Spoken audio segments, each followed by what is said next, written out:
بله لار نشته دغه مزدوري کوم په دې سپینه ږیره راوړم هغه یتیمانانو ته غورځوم یو مې بوډۍ ښځه ده هغې ته غورځوم هغه یې چې خوري.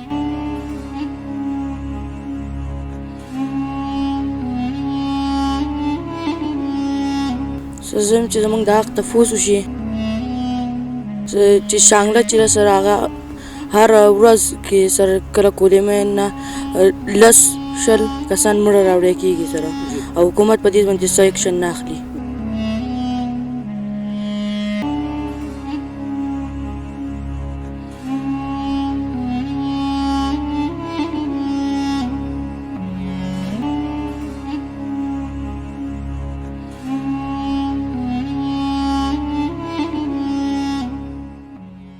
بسم الله الرحمن الرحیم. شروع کوم د الله د لوی ستر نوم نه چې ډېر بخښونکی مهربانه دی.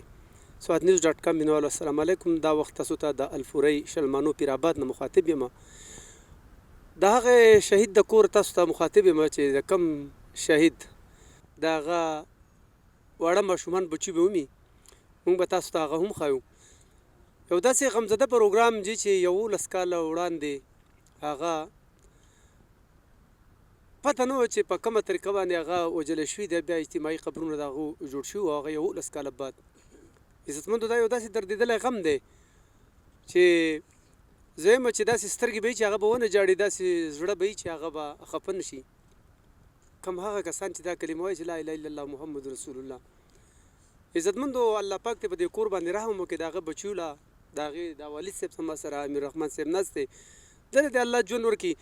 د دې غر نه چې یو سړی کوزیږي عزتمندو او دا هغه غیر عوام دی، دا هغه غیرتي قوم دی، دا هغه غیرتي مخلوق دی چې هغوی د دې ځایګي نه روان شي او د دې ځایګي نه بیا دره دمخیل ته یا کوواټ ته یا کویټې ته هغه د مزدورۍ دپاره ځي، یا حیدرآباد ته هغه د مزدورۍ دپاره لاړ شي او هغه صرف د دې سپینو ډکو خاطر کوي چې یاره زما د پلار مونږ لوی کړي او دا غریزه علاقه د پاسمنده په دې کې داسې څه دي، داسې کارخانه دلته نشته داسې. خو افسوس زه په دې غم نن هر سړی درمند دی، هر سړی جاړي، خو د دې فیصله به مونږ هغه چا ته پرېږدو چې هغه فیصلو کوونکی والا دی. زموږ سره امیر رحمان صاحب ناست دی، د هغې پلار راځي، د هغې نه یو 2 خبرې زما مسلمانانو وروڼو ته هغه وکړي چې د هغه زړه څنګه دردېدلی او نن څه وایي او غواړي څه. السلام علیکم جی. وعلیکم السلام. زه امیر رحمان خبرې کوم د محمد اعظم پلار. خدای دې وبخي په 29/9/2011 کې هغه غوا شوي دي. موږ د ضلع شانګله چې دا ډېره پانسمانده علاقه ده او ټوله موږ د کولي مزدوران یو. کمتر پکې هغه نوکرپېشه دي یا خاندان دي، خو نور نوکرپېشه خلک نشته دی پکې، ټول د کولي مزدور دی. د پاکستان حکومت زموږ په غریبانانو باندې هېڅ همدردي نه کوي. صرف نوم یې دا دی چې زه پاکستان حکومت یم، موږ د حکمرانان یو.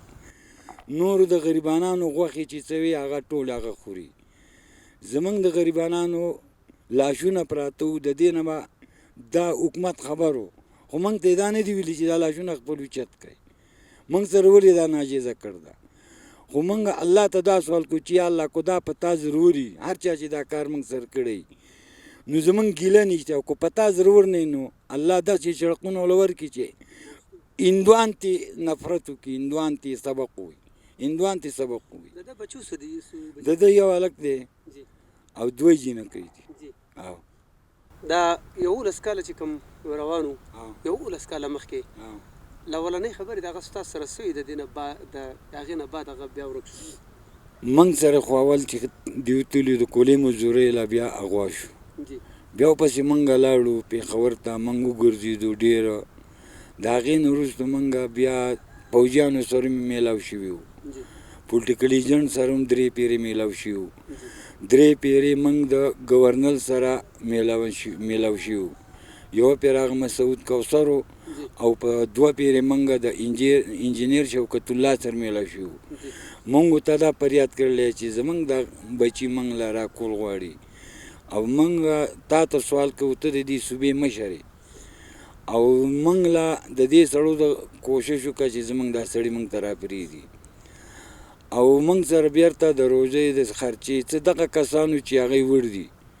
بیا چې زه کوم ځای ته تللی یم، ځکه زموږ نه د 2 کسانو نه تقریبا 45-50 لاک روپۍ لګېدل دي. دا د دې کلي نه دا څو کسان تلو دغه مزدورۍ ته کولې کام دا خو ټوټل 14 کسان و چې راوړل نن.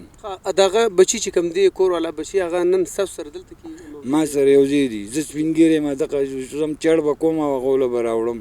دا اوس چې دا دومره 11 کاله دا تېر شول، دغه وخت کې هم تاسو خپله مزدوري کوله د هغې نو څوک بله لار نشته. دغه مزدوري کوم په دې سپینه ږیره راوړم، هغه یتیمانانو ته غورځوم، یو مې بوډۍ ښځه راغې ته غورځوم، هغه چې خوري. بچوړی ستاسو نوم دی؟ حفیظ الله. او یاد دی. ته سکول کې بچو؟ او یم څوم کې؟ 7 کې. نن چې ستا پلار تاسو ته دا خبر راورسېدو دغه نو تاسو څه ویل؟ پلار تاسو مخکې خبرې اترې د هغه سره شوي دي؟ مخکې به کېدې چې کله دی ورک شو 2 میاشتې خبرې کړو، بیا نه وي 15 داسې وي، ما هېر دی اوس. او بیا هغه خبرې باندې بیا خبرې نه دي کړي موږ سره. او اوس دغه دی دا 10 کال له هغې نه پسې دغه چې ته څه غوښتنه کوې زموږ حکومتي زموږ مشرانو نه؟ څه زه چې زموږ د حق تفوس وشي، چې شانګله چې سره هغه هر ورځ کې سره کله کولمې نه 10 کسان مړه راوړی کېږي سره، او حکومت په دې باندې څه اکشن نه اخلي. تعلیم به کوې بچو؟ او حکومت به رامنځته کوي. حکومت به باندې کوي. او د دې علاقې مشر زموږ سره موجود دی، راځئ چې دی په دې حوالې سره د نننی کم ماتم چې دې حوالې سره دی څه وایي. السلام علیکم. وعلیکم السلام. زمونږ دا مطالبه ده د حکومت نه، چېرې دا کوم کسان چې نن مړي موږ ته لاشونه راورسېده 10 کاله بعد یا 11 کاله بعد، دې ټولو کسانو ته د مطلب ته کوم شهادت پیکج چې کوم دی نو هغه د دوی دپاره حکومت اعلان وکړي.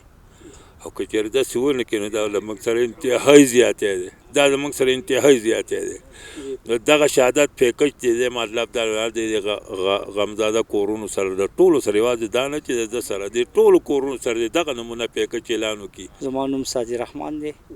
کوم شهید چې و نو د ده تره یم او هغه ځای ته پسې هم تللی یم، هغه ځای ته ورسېدو، ډېره اوږده لار و، ډېر دغه و. خو اصل خبره داسې ده چې دا کسان د کولې نه وړ دي، دیو د چا غلا هم نه کوله، دیو د چا ډاکا، د چا حکومت د چا په څه کې دغه نه ساته، خو طالبانو وړي او خراب شوي دي. یو 10 کال باندې مونږ خبر شو. اوس مونږ دا خبره کوو چې یاره د ملک ټول په کوله روان دی، د ملک د کوله باندې روان دی، بټۍ چلیږي، بل ځای کې مطلب دا دی سیمټ فیکټري پې چلیږي، بل شی پې چلیږي، تمام مزدور هر څه روان دی. بیا هم د کولې د مزدور تحفظ نشته، دا دې یقیني کړی شي. د دې نه علاوه دا کم شهدا چې دي د دې په بچو باندې د تعلیم وکړی شي، د دې په بچو د تعلیم وکړی شي، د دې بچو له دې نوکریانې وکړي او د هغې اډر د نن ورکړي او هغه د نن دې بچو ته میلاو شي چې دیو هر کله به تعلیم خپل پوره کړي او دیو ته د دیو نوکریانې میلاو شي. یو دا ماشوم بچی پاتې شو، یو دا ماشوم بچی زموږ پاتې شو، نو دا هم زموږ د دې قوم بچي دي، دا زموږ بچي دي. ټول مسلمانانو د دیو په حق کې هم دا دعا کوي چې الله دې دیو له هم صبر ورکړي. او زیات تر مسلمانان دا علاقه داسې ده چې دا ډېره پسمانده علاقه ده، دلته کې روزګار داسې نشته. خو د ماشوم خبره چې څوک د کولو په ماینونو کې مړه شول، څوک په لارو اکسیډنټ کې مړه شو، د دې ځای نه لرې لرې هم د دغه بچو دپاره د دې حلال رزق ګټلو دپاره هغه ځي او د دې غرونو نه، د دې دنګو سرونو نه. دا زما خیال دی چې د لاندې بیلې بابا نه په راختو کې دا تقریبا چې څه د 1.5 غنټې لار دا پیاده ده چې دې ځای کې ته یو سړی راوخیږي.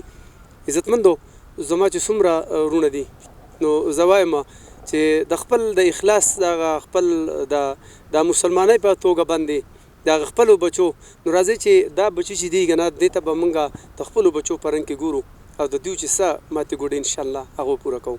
بل پروګرامه پورې خپل رول اجازت راکوي پوره د سواد نیوز د ټیمه. د الله په امان.